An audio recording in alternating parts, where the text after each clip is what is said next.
In our introductory lectures, we have tried to define management, but as all of us understand that management will relate to a situation where more than one person is there. And so, when we are talking about this issue, we have to understand the concept of an organization. In today's lecture, I am going to tell you what an organization means, how it is created, what are different types of organizations, and why should we actually study organizations, and if time permits, perhaps we can also have an interview with someone who created an organization. So, first let us see the concept. Can you see an organization? Can you see an organization? Perhaps you believe you can see an organization, but you can see the buildings, you can see the employees, you can see the factory, or you can see the machines. So, what is organization? Machine is an organization, or building is an organization, or factory is an organization? That is the issue I am trying to discuss with you today. It is also interesting to emphasize that we can refer to church, hospitals, schools, industry, army, municipality, factories, colleges, universities, etc. as some of the types of organizations.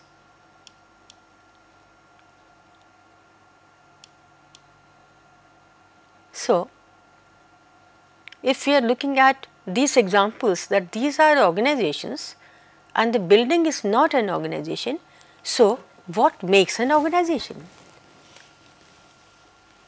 Maybe you have given some thought to this, or you are thinking right now. Can you say what is an organization? Okay. To talk about to what exactly organization is and why are we interested in knowing about organizations in a course on introduction to management. What are the components of an organization?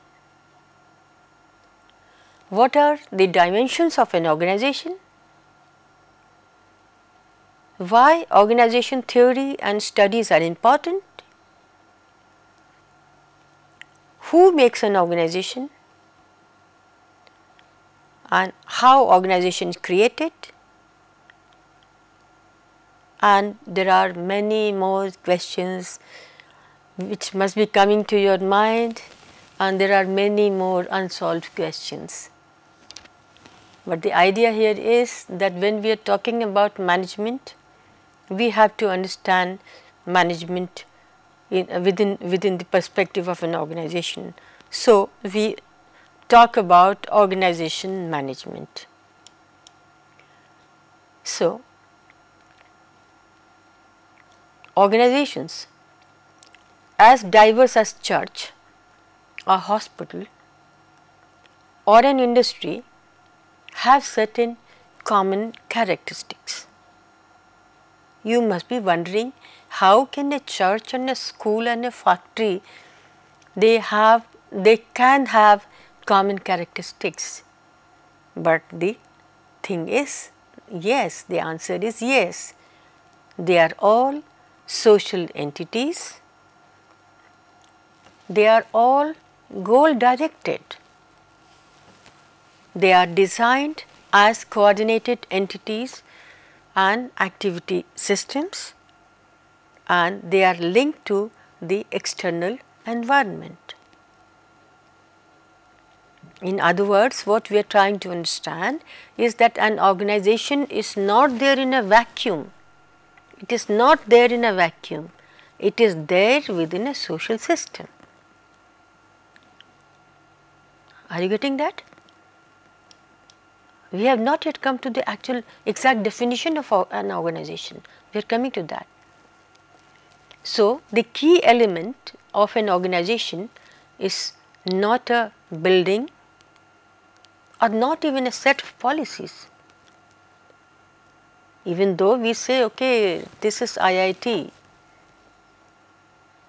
but there is something more which we call as an organization. It is something more that gives the success to this organization. Let us look at that.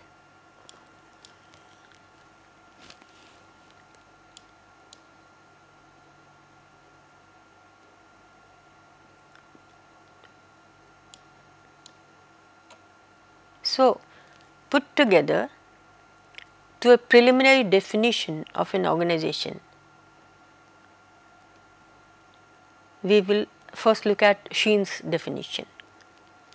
Sheen, in his book on organizational psychology, has tried to define an organization as the coordinated effort of a number of people to achieve some common explicit goal. That means a number of people come together to achieve some common explicit goal. Okay. So, goal is there, some people are there, okay, and there is a process of achieving this goal. So, that means people make an organization and goal is an important factor in an organization. So, let us see, we start the issue here from how an organization is created. An organization starts with an idea. First there is an idea, and this idea then is translated into some kind of a organization design, and then the design also the goals, perhaps the organization design, and then the goals as we are seeing. Let me just show this diagram, and then we also define the organizational activities, and finally the organizational effectiveness. So, what we are saying that an idea first begins and then the blueprint is made, and then you have the design. Design means what kind of a manufacturing, how many people, what infrastructure will need for this, what financial aspects, how much money we will be needing for this, who will run the organization, what will be the organizational structure in terms of hierarchy, all these issues, okay, we decide. So, if it is a small firm, then the parameters are different. If it is a large firm of 20,000 employees, parameters are different. Okay. So, that idea, but the idea itself is that what are we going to do? Are we going to manufacture?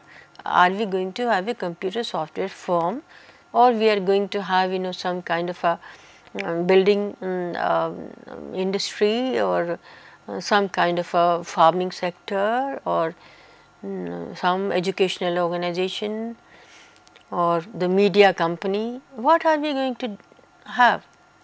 Okay, that is the first idea, and then from the idea the blueprint, and then you have the organization designs and goals, and then the activities begin which will lead to the effectiveness of a system. So, when we look at this diagram, the idea, the person who has this idea is, perhaps we call that person as an entrepreneur. Okay. It is not necessary that entrepreneur alone will have a tiny company or something of that kind, but the entrepreneurship begins in the minds of people, and for every organization there may be one person or there may be 10 persons. So, it starts in the minds of people. Perhaps you had never given any thought to this idea that we are talking about organization and big buildings are there, big infrastructures are there, but actually everything started in the minds of people. So that is what I wanted you to understand. So, when we are talking about an organization, we have to understand that the boundaries between departments or between organizations, okay, will become more flexible and perhaps diffuse as companies face new external challenges. As I said short while ago, that within an organization, within an environment, an organization is there, and there may be number of organizations within an environment or within a society. And the organization, of course, is a closed system when you are looking at only organization within itself. But when you look at that with an environmental perspective and the social or the national perspective, you also find that also functions as an interdependent kind of a unit sometimes. So, as we are growing, we find growing in terms of the maturity of business environment and the business and the development, growing I am meaning in that sense, then we have to understand that organizations have to interact with their customers, with their suppliers and with their competitors. And so, as a result of that, some of the other external challenges are there, and in fact the other challenges are, as we have listed here, are the government policies, the political systems and the emphasis and the competition in production. It is also seen that sometimes organizations have strategic linkages with other companies, and as we are seeing that in the mergers and the acquisitions that we have the part of the strategic management today, this time, this millennium is perhaps going to give you many such perhaps news and scenarios. So, we have now moved from the organization as a very closed system to also organization becoming a larger system. So, when we are looking at organization as a system, then you have the input, transformation. So, you have the input, you have the transformation, you have the output, and the output will result into performance, production services and so on. So, we are moving on to talk about that a closed system, as I said, the closed system when explained the organization as a closed system, we find that we are not really interacting with the outside world, and although it is difficult to really comprehend about an organization as totally a closed system in today's context, we are talking about the earlier approaches which were talking about organization as a closed system. Now, today when we are talking about an organization from the time of scientific management, industrial engineering movement, leadership studies, these have suggested that the system could be made effective only with closed system assumptions. They have suggested that, which is also quite easy. But in today's context, we find that this implied assumptions that the environment is always stable and this is without change, without challenges or predictable, perhaps is not really true. And we are working within a closed system, but when we are looking at the actual business, then we have to look at the environment, because if I manufacture something and keep that in my godown, is that enough? No, I have to market that, I have to sell that in the market with market competition, and I have to see that what new product has come in competition to what I am manufacturing or I am selling, or what new idea, what new system has come up in the market. Okay. So, I have to always go out from my closed system to see the environment. And now if I assume that okay, the external market is always stable or always non-changing, we can say without change, perhaps we aren't really doing the homework properly. We have to understand that the environment is ever changing and it's not always stable. In fact, in a developing country like India, it's so much changing, ever changing, volatile at times, and the globalization, we find that there is so much change every day. I recollect just 2 years ago I went abroad, I saw something, then I was excited, and when I came back to India I found, oh, that is available in India as well. Now 2 years later I find Indian market is flooded with some of those electronic goods, which I thought was something amazing 2 years ago when I went abroad. So the way our Indian market is going and the way our organizations are going, we have no perhaps possibility of thinking about only as a closed system, even though we do talk about organization as a closed system when it comes to some of the internal processes. So, we can't say that it is not a closed system, it is a closed system, but what we are saying that in today's time with so much of knowledge explosion, so much of a business scenario changing, we have to understand that no organization can survive unless that has interaction with other organizations and other part of the society and other part of the globe. That is why it has to be considered as an open system as well. That is the idea. So, when we are talking about some of these issues, okay, so only partially we can say that some of the disciplines, when they are assuming that okay, these are the stable systems, only partially we can say that is true, because without that we can't do theorizing, and that is why perhaps we have to assume certain things as certain point of time.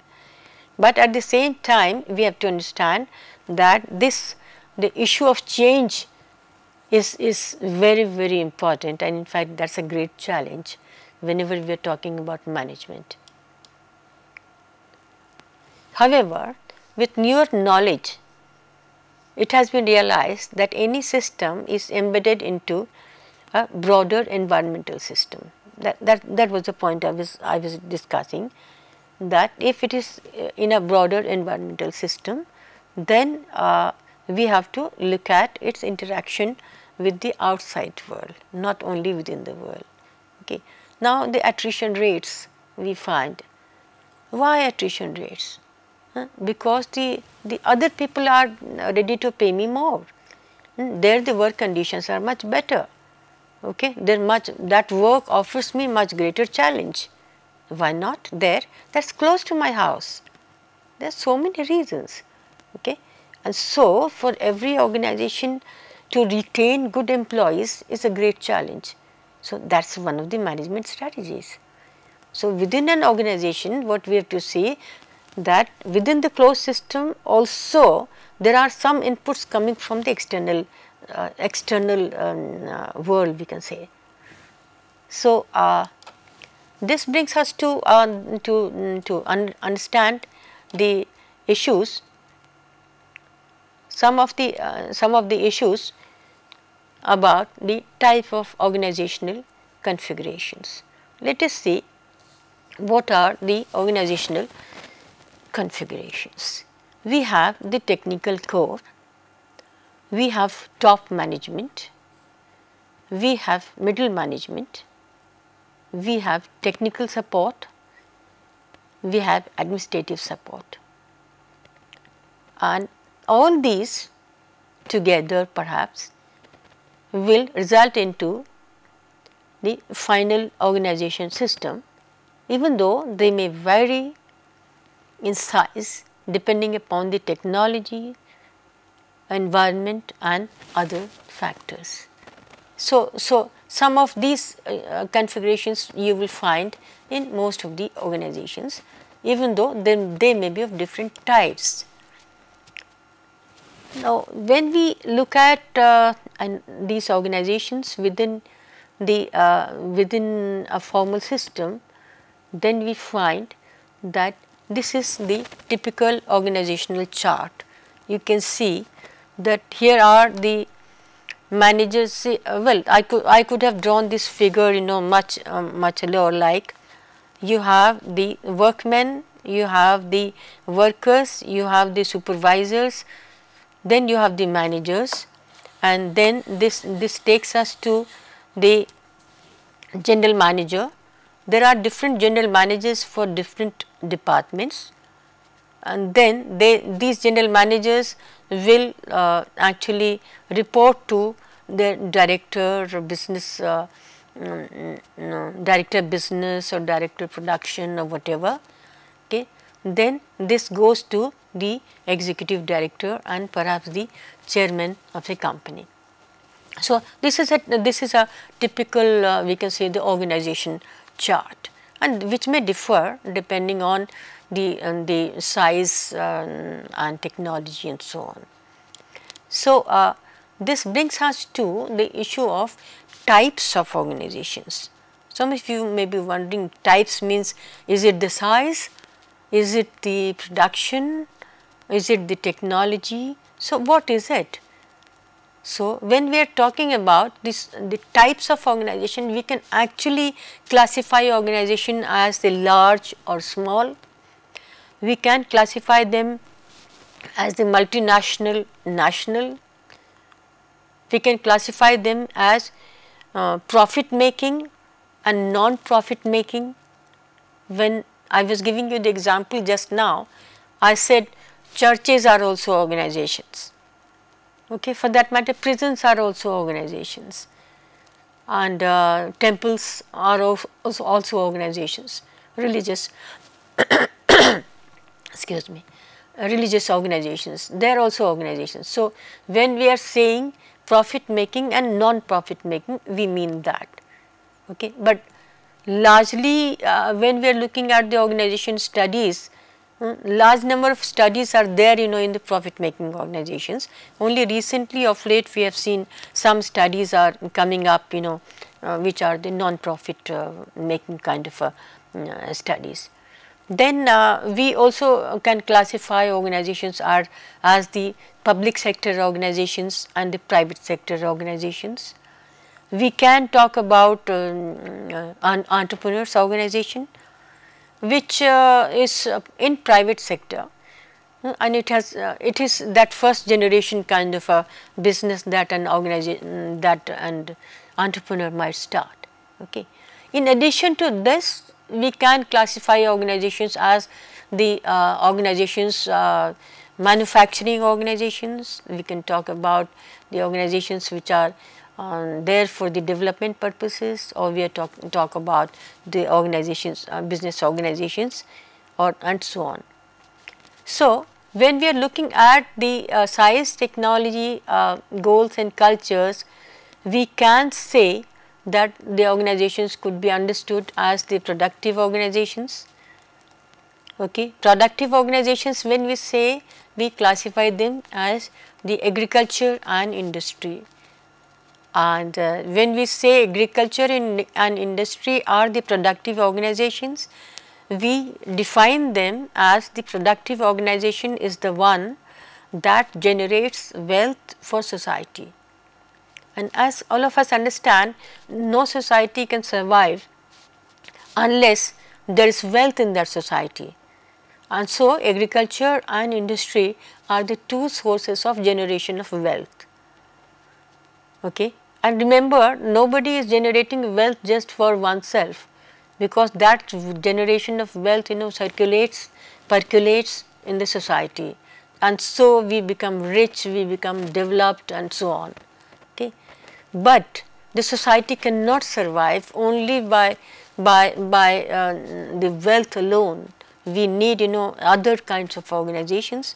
So, there are development organizations like schools. You can also put other development agencies. The idea of development organizations is that this develops the moral values among the future citizens of a society. Okay. I do not know whether that responsibility the organizations are following, but basically the development organizations are supposed to generate not only the basic education, that is one point of course, but also development of moral values in the growing citizens of the society, the children. Then we also need maintenance organizations. Unless we have the social and maintenance organizations, how society survives?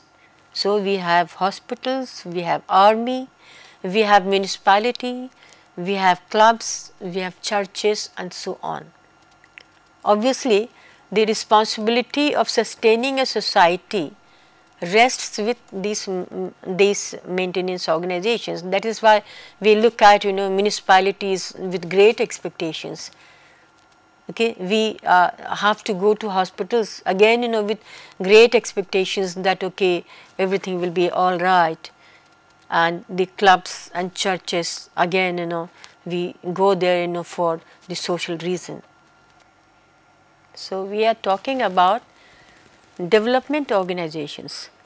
No society can survive unless we have knowledge in that society, unless we create new knowledge, and unless we have the higher order learning. And so, when we are talking about this kind of organizations, the examples, the good examples of that could also be IIT and all the the university of higher learning, and where they are trying to develop the intellectual potentials, innovations, create new ideas, new scientific endeavors, and because no society can also survive unless we have innovation in our society.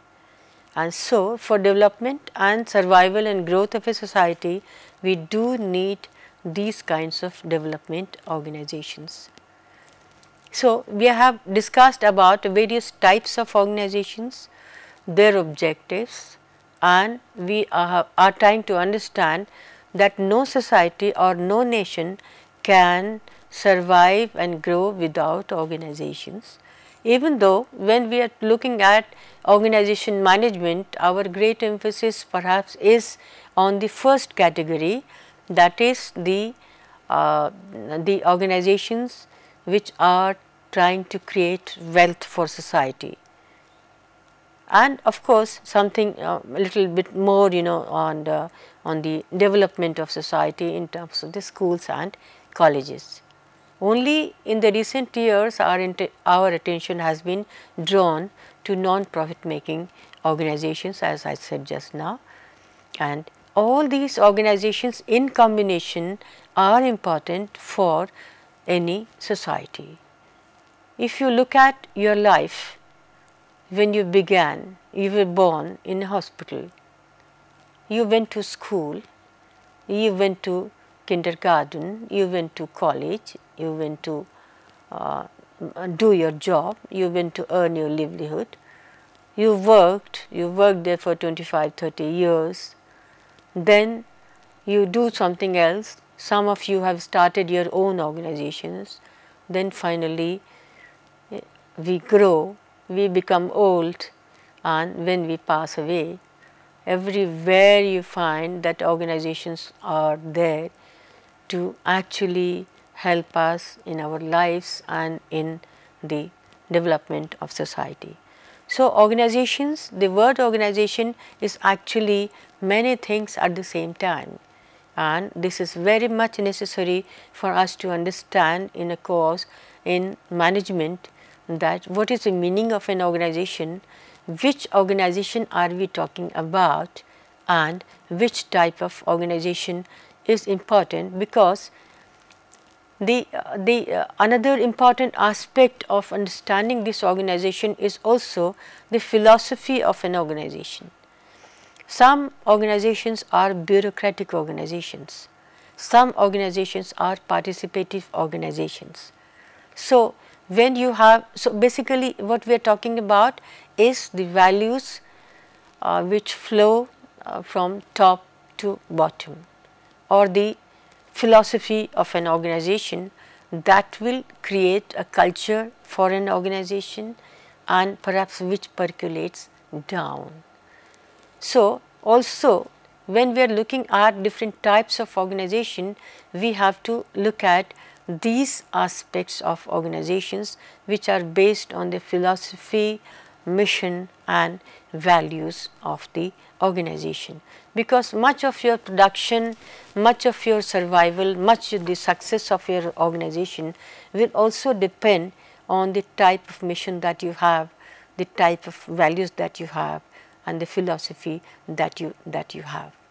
So, if you have a participative culture in your organization, then the results may be different than the kind of a bureaucratic system that you may have in your organization.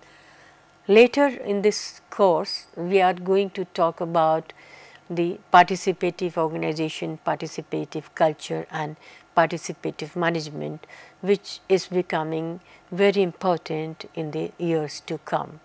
So, with these analysis, what we have seen, that the organizations which are of different structure, different technology, different philosophy, different culture, different kind of we can say purpose, different objective. It is not one thing at the same time, and when we are managing, we have to first look at which type of organization are we managing. So, we will talk about these types of organizations during this course, and we will see that in our analysis these aspects become very important. So, in my discussion I have tried to raise many issues about organizations, and I have also tried to say that no management philosophy, perhaps whatever it is, will succeed unless we have understood the actually characterization of an organization in terms of the parameters which we have discussed just now. So, I will close my discussion on organizations now before we take up another topic about some of the issues of the management. I will present to you an interview with an entrepreneur who will share with us the experience, the philosophy, the technology and the beginning of that idea which we said is the minds of people which start organizations.